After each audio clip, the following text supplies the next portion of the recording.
Hey, hello out there in cyberspace. We are about to play Eric the Unready here. It's just got to get through this little beginning part. I don't think there's a way of getting... Yeah. Yeah, nothing seems to really advance it faster. Yeah, basically the Scarecrow involved 300 astral shards, porting to...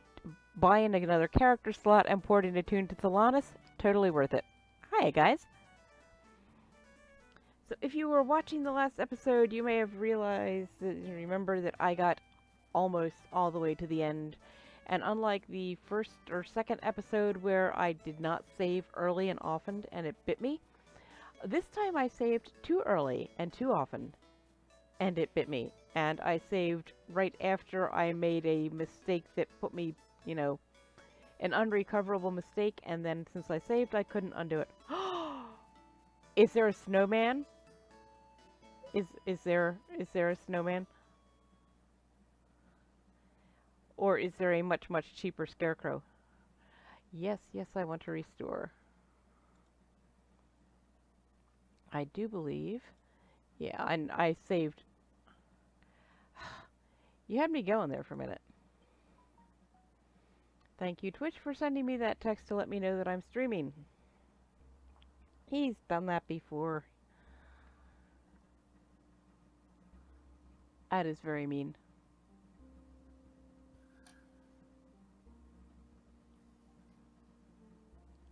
Wow, there are no bots in my chat. Also, nobody but us, so. So we are back at the Black Gate. We have been here before, but that's okay because this is actually really cool. We will, since I already, streamed it once, I'll get through it kind of quickly. So we're standing here at this gate. It's got an eye and a moon and a lightning bolt and a raven or a crow, depending on your, and a skeleton holding a candygram. But one must always... Oh, in the pool of tar. Yes, we must not forget the pool of tar. But first, we must read the newspaper, because... Giant knight stalks countryside. Eric grows 150 feet overnight. Experts baffled. Swamp vanishes with big sucking sound. The swamp of perdition. Of course, then it gets lost, right? Disappeared yesterday into what experts are calling a self-sucking stasis field. Say that 10 times fast. It begins as a small gurgling noise, said one expert who asked to be identified. Then it gradually grows, gaining momentum steadily until it starts to suck in everything around it. Soon it is so powerful that it sucks in itself. At this point it stabilizes and will remain in a steady state indefinitely, as long as no one comes along and tickles it. I like how it's who asked to be identified instead of not to be identified. Yep. And then, of course, they don't identify them.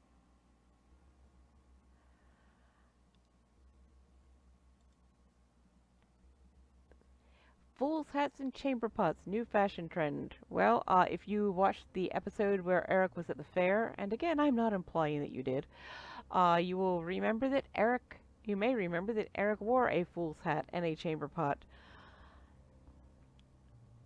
And the new look of the dead Presley is taking tourists by storm. Thousands of Torians are mimicking the sartorial choices of the dead minstrel, driving the price of chamber pots and fool's hats through the roof. They said I was an idiot to go into this business, said Wilfred the Hatter to an Enquirer editor. Well, I am an idiot, but now I'm a rich idiot. I could buy and sell your stupid rag before breakfast. Well, maybe not before breakfast. Lawyers don't get up that early. But before lunch, anyway. And by tea time, I could have bought it again. Now who are you calling an idiot?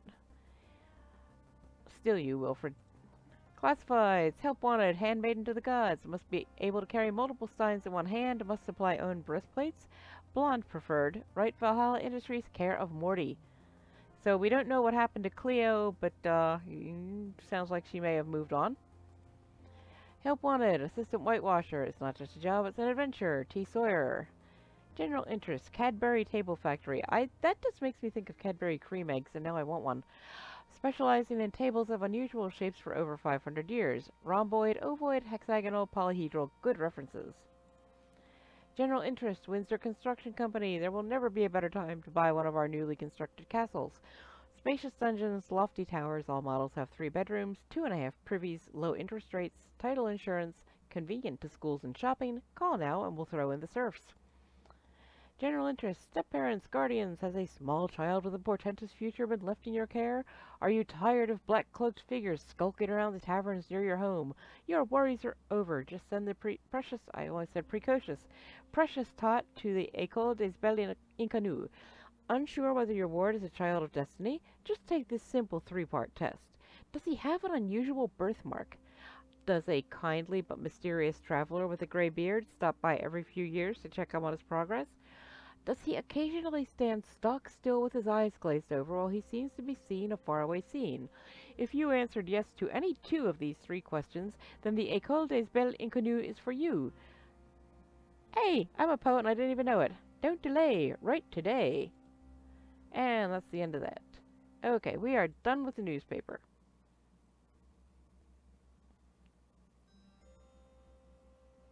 And we are back at the Black Gate. So we have this thing of pitch. And we are going, like I've already streamed this, so if I run through it a little fast, I don't think it's a big deal. Let's use the pitchfork on pitch. I can't remember exactly how I did that. Removing the pitchfork from the back covers, you plunge the pitchfork into the tar, bend your knees, and give it a good heave. The tar flies over your shoulder, wrenching the pitchfork from your hand as it goes. You hear a splat and a roar, and you turn around just in time to see an enraged, tar-covered 12-elephant lumbering out of sight. Yay. Cut bolt with bolt cutters. As you approach the gate, the huge bird flies at you, talons extended and wings flapping in your face. The creature drives you back to where you were standing before, and then it resumes its perch on top of the gate. Okay, we gotta do that one first.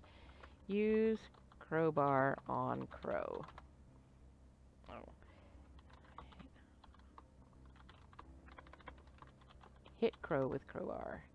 The crow strikes at you again, but the magic crowbar intercepts the slashing talons. The bird's claws involuntarily close around the bar, and the weight of it pulls him to the ground. Flapping his wings furiously, he manages to take off again, but he can only get a few feet into the air. Hopping and fluttering, he disappears slowly to the northwest, where suddenly a magic causeway appears, swallows him up, and disappears again. Okay. Cut. Don't forget to take the box of chocolates and read the fine print. Oh, yes. Take candygram. Read fine print. Only geeks read the fine print, so of course we're going to read it. Warning, the Surgeon General of Taurus has determined that this package contains massive explosive charges that will instantly kill whoever opens it. Therefore, it should not be advertised in magazines nor sold to minors, although the government will continue to subsidize its manufacture in the county of North Carolina. I can't remember what I was supposed to do with the skeleton, but I'll remember. Let's cut. Nothing. Oh. I was thinking there was something. Cut bolt with. Oh, okay. Put steak. Steam. I can type. Put steak on eye. You slap the steak onto the black eye. Moments later, the steak falls to the ground and vanishes. When you look up, you notice the eye has also disappeared. Okay. Cut bolt with bolt cutters. The cutters slice through the lightning bolt like a hot knife through butter. There is a sudden flash and a clap of thunder, and not only has the bolt disappeared, but the bolt cutters are gone as well. Okay, and turn crescent moon with crescent wrench. You give the crescent moon a little twist. It slides into alignment with the stars, and the gate swings open. Suddenly, a rush of ghostly shapes streams past you. You are knocked to the ground until the gray whirlwind passes. When you get up, you see the Wicked Witch standing in front of you, and she's about to really crunch our timeline. At last, she cries in triumph. Those gates were sealed 5,000 years ago by the great wizard Bellsnout. He scattered the keys across Taurus so that they could never be assembled again. But now you have found them and opened the gates so that all of the evil of the other side shall be free to roam Taurus for as long as my castle stands. She throws her head back and lets out a loud screaming cackle, which I am not going to do because there are people sleeping in this house. The small voice in your head says, "Oops!" The witch snaps her fingers. I'm snapping my fingers, but you probably can't hear me because I've never been able to do it loudly. And you suddenly find yourself in a turret room of her castle. A ball peen handle, a cone peen handle, ha! The turret is cluttered with all kinds of occult paraphernalia. An open spellbook lies on the table, flanked by a crystal ball and an hourglass. On the wall you see a skull, a stuffed owl, a jar containing some eyeballs, and several jars of God knows what, gods know what. A full-length mirror adorns the far wall. Finally we meet, Eric. You have caused me much trouble this past week. Perhaps now I can return the favor. Much as I would like to, however, I cannot attend to you in person. The wedding of your precious Lorealle is due to start at 11 o'clock, and I still have some final preparations to complete. Who would have thought that a simple half-hour ceremony would require so much work? So she's getting married at 11. I'd love for you to participate in the nuptials, Eric, but it's considered bad luck for dead men to come to weddings, and by the time this ceremony starts, you most certainly will be deceased. You most definitely will be deceased. Whatever.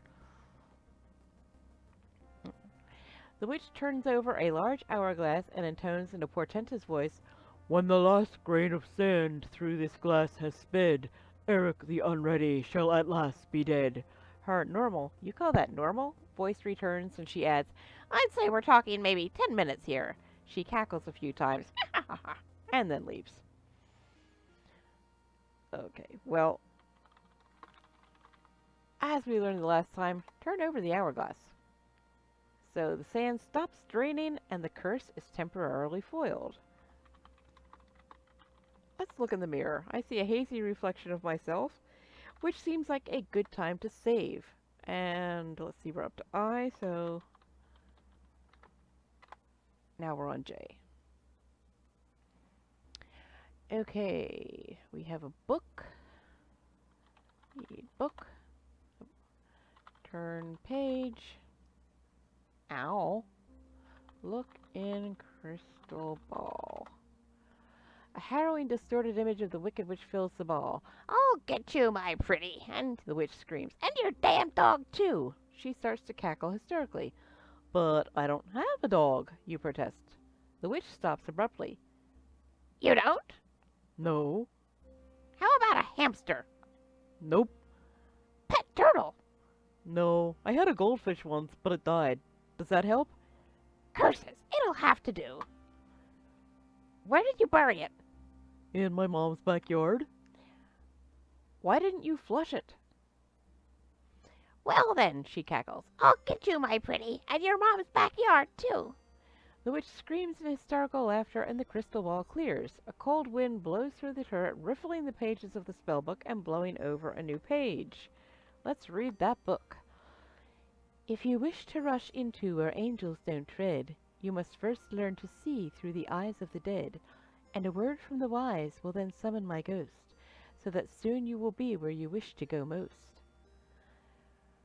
Let's see. Look at owl.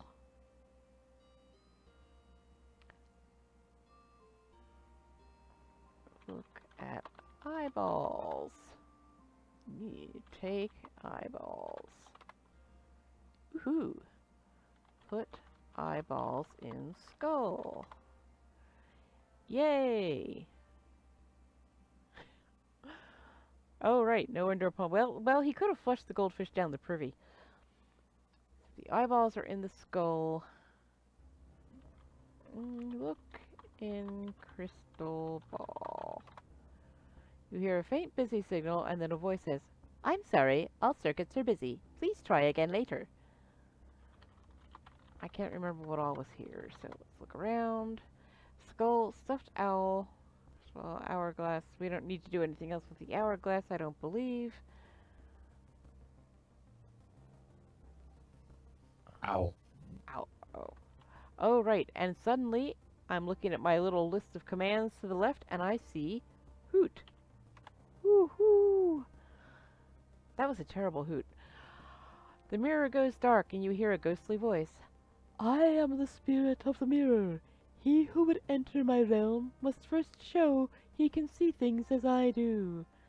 The voice fades, and some symbols appear on the mirror.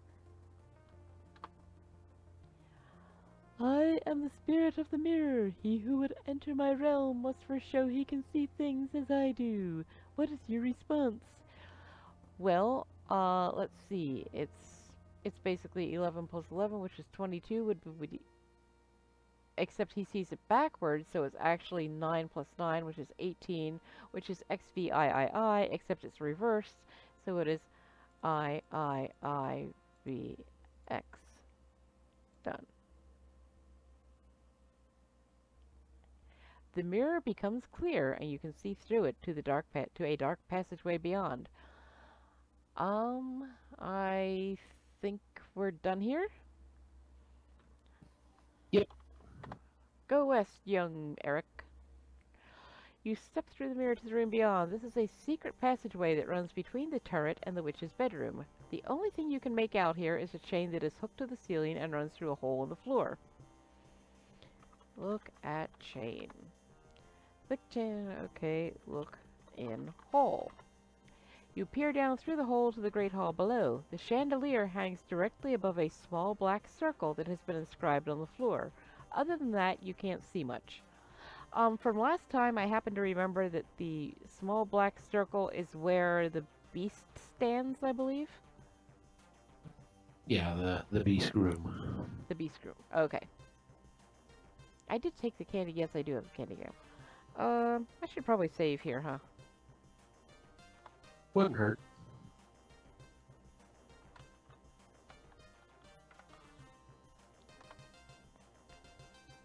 Different file name every time, not taking any chances.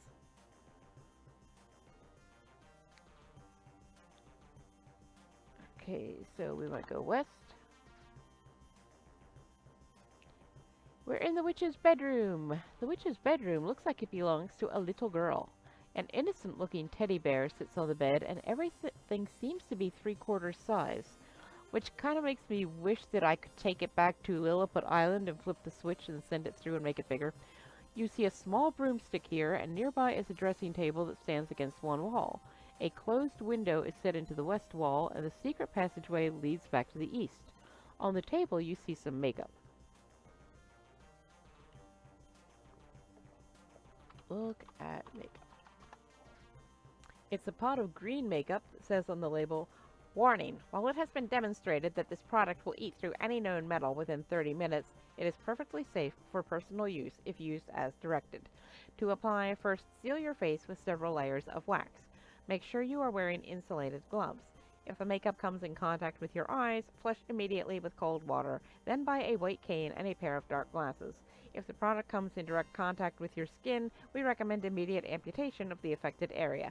If you have any complaints about our products, call 1-800-747-7633. Operators are standing by." I think I need to call 1-800-747-7633. I don't know if I did that last time, did I? I think you did. You hear a disembodied voice say, "To successfully complete a call, you must use the correct number of the party you wish to reach. If you need further assistance, please consult your user's manual, as we never have operators standing by. Thank you for using Godsnet." Yep, I did do that. Look at teddy bear. And I'm doing part of this for flavor, because we've done this. It's just a little stuffed animal. Harmless, innocent, not worth your attention at all. Let's try hitting the teddy bear. A low growl comes from the throat of the bear. You quickly pull back and revise your opinion of its innocence.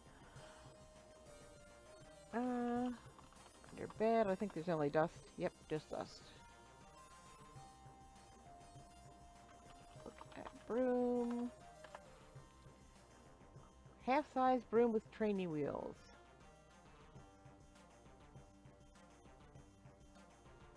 Let's see, the wedding is at 11, right? So we need to put this stuff on the chain at 10:30. Correct.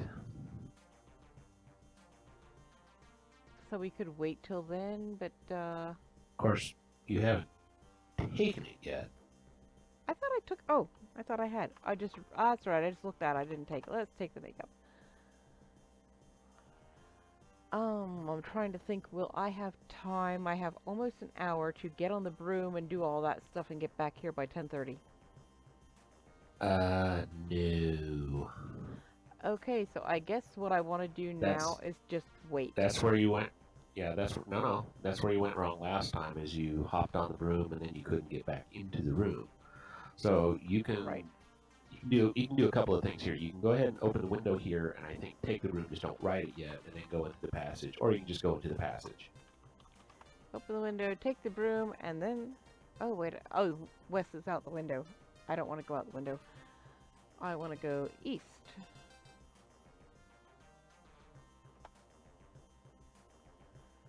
How do I wait? If I just say wait 10:30? Yeah, wait until 10:30. But It go is ahead and 10:30. save it here first. Okay, save. That is a very good idea. I would have saved it just before that, but that's okay. It should be fine. Put makeup on chain. You smear the makeup on the chain. It immediately goes to work dissolving the metal. Moments later, the pot pops out of existence. Okay, so now I think I want to go back and get on the broom, yes? That is correct. Okay. Sit. Wow, my typing is terrible tonight. Sit on broom. You hop on the broom, which immediately flies into the air, swirling and looping and bucking like an untamed horse. Suddenly, the broom sails out the open window, and you find yourself conducting aerial maneuvers several hundred feet above the ground. You somehow manage to hang on, and after a while you coast to a landing outside the Black Gate, where you promptly fall off the broom. Even though it is daytime, this is still a gloomy place. The ground here is littered with decaying grocery bags full of moldering goods. A cobweb skeleton sits with its back to the gate. You see a broomstick here. Well, we want to take the broomstick.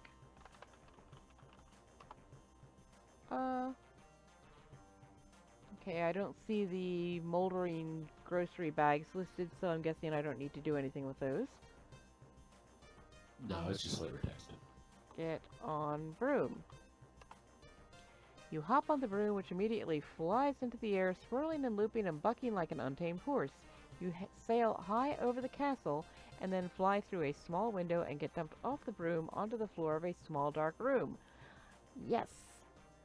Last time I did not put the makeup on the chain, and I got here, and I saved, and because I saved I couldn't undo, and I hadn't saved up to, I had been saving over all my stuff before that, so I didn't have a recent save of this level, so yeah, I was kind of screwed. So I think this is an excellent place to save again. Yeah, it's fine. But even if you hadn't saved, if you undid, I think it would just undo the last action, which would have put you at the gate, and you would have actually had to try to do 2 undos, which I don't think you can do back to back. Nope, so you can't. That's okay. Okay, so we want to open trapdoor. Oh, it's one word, or 2 words. Open trapdoor. You grasp the ring and pull, the door swings open. Let's go up. You squeeze yourself up through the door. You wriggle up through the trapdoor and get a face full of white gooey stuff. You wriggle up some more and discover that you are inside a giant cake. You nibble away enough of the cake to get a look at your surroundings. You are in the great hall of the witch's castle, hiding in Princess Lorealle's wedding cake. This will give you an excellent vantage point from which to view the wedding ceremony. Okay.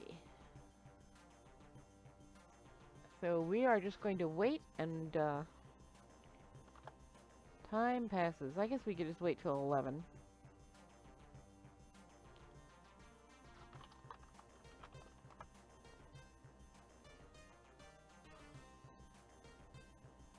Okay, it's 11. Look around.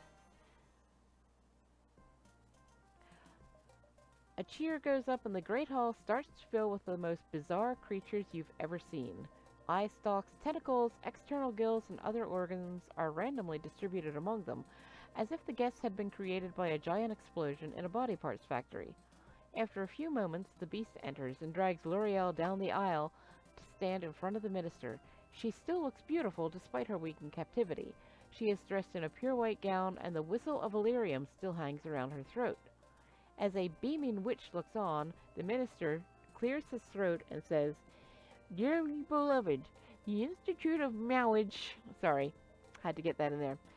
"We are gathered here." Marriage is welcome Marriage. here today. Marriage! Marriage! "We are gathered here today to witness the bondage of Lorealle to the beast." The minister scratches his horn with one of his fins and then continues reading the words of the ceremony. Suddenly, the chandelier plummets down from the ceiling. It scores a direct hit on the beast and deals Lorealle a glancing blow. Oh no! The beast falls to the ground dead. Lorealle falls as well, but she doesn't appear to be seriously injured. The room erupts in chaos. Chaos is what you know best. You burst forth from the cake and cry, "Bejabbers!" You! The witch screams. Her goons close in around you. Stay back! She commands. I want to kill him myself. She pauses and strokes her chin. But how to do it? These things must be done delicately. Ooh. It is a moment frozen in time. Everyone in the crowd is staring either at you or at the falling body of the beast. The lovely Lorealle has fainted once again. The witch appears to be coming to some sort of decision. Give candygram... I should probably save here, shouldn't I? It's not a bad idea. I cannot... Jeez. I cannot type today.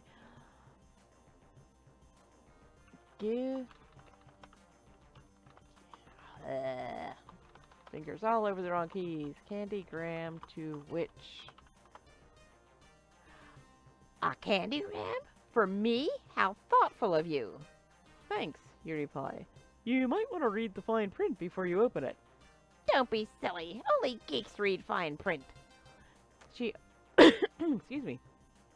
She opens the box and the 10 pounds of high explosive chocolate detonates in her face.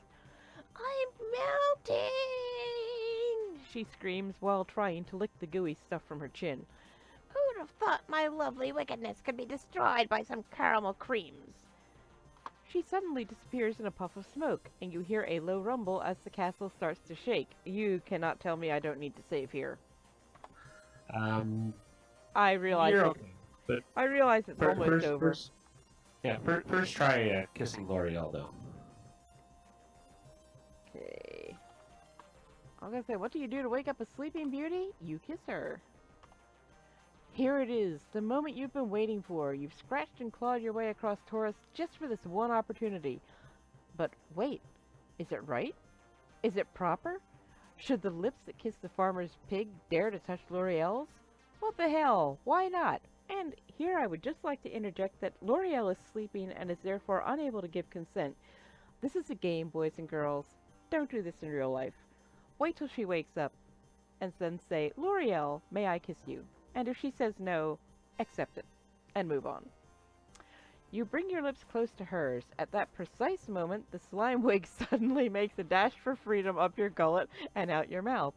It does a quick tap dance across Lorealle's face and then runs away. By the time you're done throwing up, the idea of kissing Lorealle has lost a great deal of its charm. Pieces of the castle are falling all around you. Oh, the whistle, the whistle. Slow whistle. The whistle's blast echoes around the great hall but cannot pierce its thick walls. Pick up Lorealle? Ever so tenderly. Yes, you gather the unconscious girl into your arms. Oh. I shouldn't have kissed her, huh? No, that's fine, but Well, yeah, I'm sort of you'll glad wanna- I would not have gotten to see that scene if I hadn't, so I take it I want to do that and pick her up instead of trying to kiss her. This is what happens when you don't get consent. The roof of the castle will collapse on you. That's good and bad. The good side is the castle has been destroyed. The bad side is that you have too. You have failed. Okay. You actually tried blowing the whistle. So so I think you actually could have tried kissing her, and then instead of trying to blow the whistle, pick her up, because you'll notice on your compass there you actually have a way out. Oh. So let's restore our most recent. Yay for saving! Mass hysteria and chaos are the order of the day as everyone rushes around trying to avoid the falling debris as the castle disintegrates around you. Miraculously, the unconscious Lorealle is still unhurt. Pick up Lorealle. And out. You race out of the castle and make a mad dash for freedom. You are aided in this effort by an explosion from behind which picks you up as if you were a rag doll and then dumps you outside the black gate. Even though it is daytime, this is still a gloomy place. The ground is still littered with those decaying grocery bags full of moldering goods, still got a cobweb skeleton. Suddenly you are caught up in a whirlwind of gray shapes. All the evil creatures who had escaped earlier in the day are streaming past you, screeching madly as they are sucked against their will back into the castle. As the last of them disappears, the castle walls start to cave in. The towers and turrets seem to fall in slow motion, as if a giant hand was grinding them back into the earth. You hear one final cataclysmic explosion, and then silence. All that remains of the castle is a pile of smoldering ruins. Hey, Mock Duck! Thank you for being here. And you might as well save here. I was going to say, so I now think that this is definitely a save point. Yeah. So now that you're out, you could try kissing her, and you can have the slimewig come up. And then if you try kissing her a second time, it basically says that you're still queasy or still throwing up from last time or something like that. Okay, let's kiss Lorealle, and we are assuming, boys and girls, that at some point you did ask her, you know, she woke up long enough to give you consent, right? Oh, yes, the moment you've been waiting for, you've scratched, you've clawed, just for this. But, yeah, I mean, should the lips that kiss the farmer's pig dare to touch Lorealle's, and you're Eric the Unready, so what do you care, right?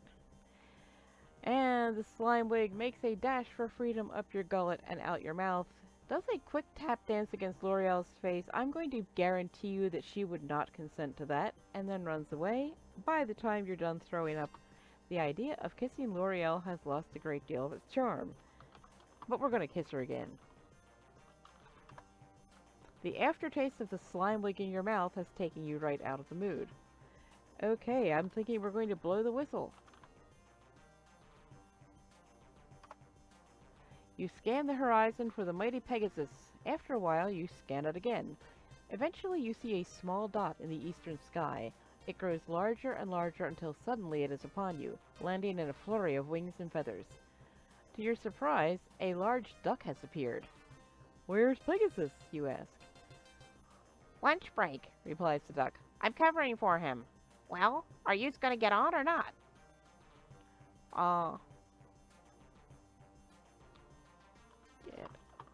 Do we say get on duck, or I think we would say sit on duck. You deposit Lorealle on the duck and climb up after her. Your score has just gone up by 50. You have now achieved a score of 1,000 out of 1,000 points. Yay! The magic bird takes off, and soon you are flying high over Taurus. Lorealle awakens from her stupor and says, "Eric, I knew you would come." Before you can reply, the duck suddenly starts to lose altitude, and you start descending towards Fudd's castle. There's not an apostrophe in towards. Just saying. Dum dum dum. The thrones of Fudd and Morgana have been set on a platform outside the castle in front of a large crowd. You land just in time to see Fudd's head roll forward. "Father!" cries Lorealle. She leaps from the back of the duck and pushes her way through the crowd to the king's side. "Too late!" Morgana cries in triumph. She snatches Fudd's crown and starts to lower it onto Grizelda's head. "Wait!" shouts Fudd the wizard. "Prophecy or no prophecy, Lorealle is still next in line to the throne. Before Grizelda is crowned queen, Lorealle has the right to invoke the ancient ritual of challenge. What say you, Lorealle? You invoke the ritual. Everyone looks at Lorealle, who is kneeling next to her father. She is holding him in her arms and crying uncontrollably.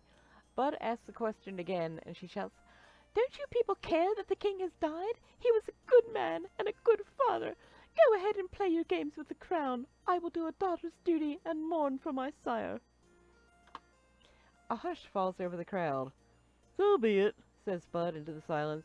"You may proceed, Morgana the Black, but it is an ill day indeed for Taurus." Once again, the queen starts to lower the crown onto the head of her daughter. "Of course, it is considered bad form to crown a new queen when the old king isn't dead." Oh, I thought that was, old Bud. Who said that? Morgana shouts.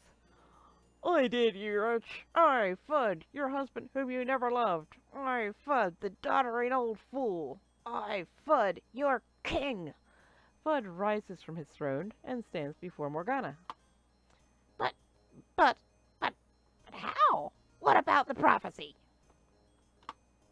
Oops, I just double-spaced and missed a bit of cutscene. Oh well. Well, cut text, the scene's the same. The crowd cheers as Morgana, Grizelda, and Sir Pectoral slink away. The prophecy also said that the princess who was by my side would inherit the kingdom, and so she shall. Fudd takes Lorealle by the hand and raises her to her feet. "No father could ask for more than the love of his daughter, my child. You have made me a happy man."